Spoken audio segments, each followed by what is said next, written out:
नमस्कार दुनिया हालचाल को स्वागत करुछि मु संजय। आसंतु नजर पकाइबा आजिर मुख्य खबर उपरे। कलाहांडी जिला गोलामुंडा ब्लॉक अधीन डोकरीपड़ा ठारे भारसाम्य हराई ओलटिथिबा पिकअप भ्यान दुर्घटना 5 जन श्रमिकंकर मृत्यु घटिता बेले 42 जन आहत होइचंती। समस्त श्रमिक काम सारी एक पिकअप भ्यान रे घर को फेरुथुवा बेले एभली दुर्घटनार सम्मुखीन होइतिले। मयूरभंज जिला बोईसिंगा थाना अंचल एक गैस सिलिंडर गोदाम गैस सिलिंडर चोरी 27 गैस भर्ती सिलिंडर 32 खाली सिलिंडर और गोटे 5 किलो विशिष्ट सिलिंडर चोरी होता नहीं थानार अभियोग पर घटनास्थल बोईसिंगा थाना पुलिस तदंत जारी।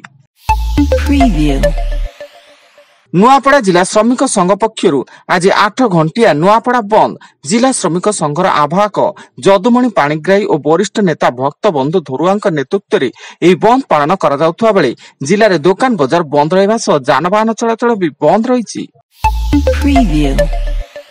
नवरंगपुर जिला झोरगां थाना अंतर्गत भालुकनाड़ी ग्राम रे जड़े व्यवसायी घर सुना गहना और टंका लुट। व्यवसायी जन को खंडा देखाई टंका और सुना गहना लुट करथिबा नै थानार अभियोग पर घटनास्थल में झोरगां पुलिस पहुंची तदंत जारी रखिथिबा सूचना। मथुरार जमुना एक्सप्रेस वे रे एक कार बस पछपटू धक्का देवा फल निया लगी कार रे 5 जन यात्री जीवंत दग्ध होइचंती। कार टी आगे जाउथबा बस टी को पछुआ धक्का देवा फल निया लगी जाइतिला। फल कार रे समस्त यात्री जली जाइतिले।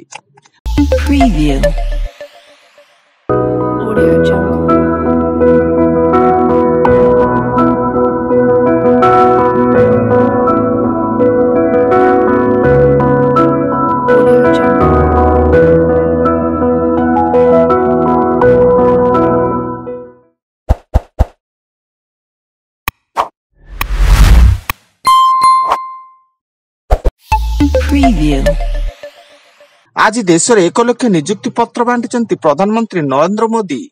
47 स्थान में राष्ट्रीय रोजगार मेला अनुष्ठित होता बेले प्रधानमंत्री वीडियो कॉन्फ्रेंस रे जोड़ी होई यह संबोधित करछंती। सेबेले भुवनेश्वर रे अनुष्ठित राष्ट्रीय रोजगार मेला रे नियुक्ति पत्र देउछंती केंद्र मंत्री धर्मेंद्र प्रधान। नवरंगपुर उमरकोट रे घर भितर झुलंता अवस्था युवक युवती मृतदेह उद्धार। मृत युवक जनक पंप हाउस रे ठिका कर्मचारी भावे काम करुवा बेले युवती जनक पाख गांव रही सूचना एवं घटनास्थल में स्थानीय पुलिस तदंत जारी।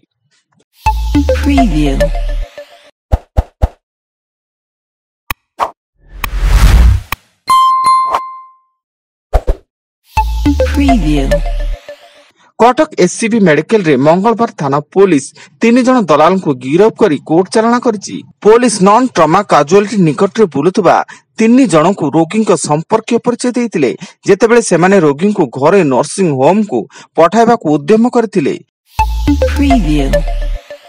केन्दुझर बनखंड बालीबंध सेक्शन अंचल रे हाथीपल उपद्रव्य विलंबित राति हाथीपल घर द्वारा भांगिबा सह घर भितर थिबा धान चाउल आदि खाई नष्ट करछंती।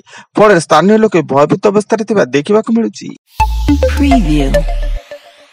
एवं आज झारसुगुड़ा रे छात्र मानक पक्षरु 12 घंटिया बंद डाकरा छात्र सामुख्य पक्षरु ए बंद डाकरा दिया जाइतिया बेले सहरर दुकान बजार बंद थिया बेले बस चलाचल मध्य बंद रहिछि एवं एही आंदोलन को विभिन्न संगठन और राजनैतिक दल पक्षरु समर्थन मिलिछि।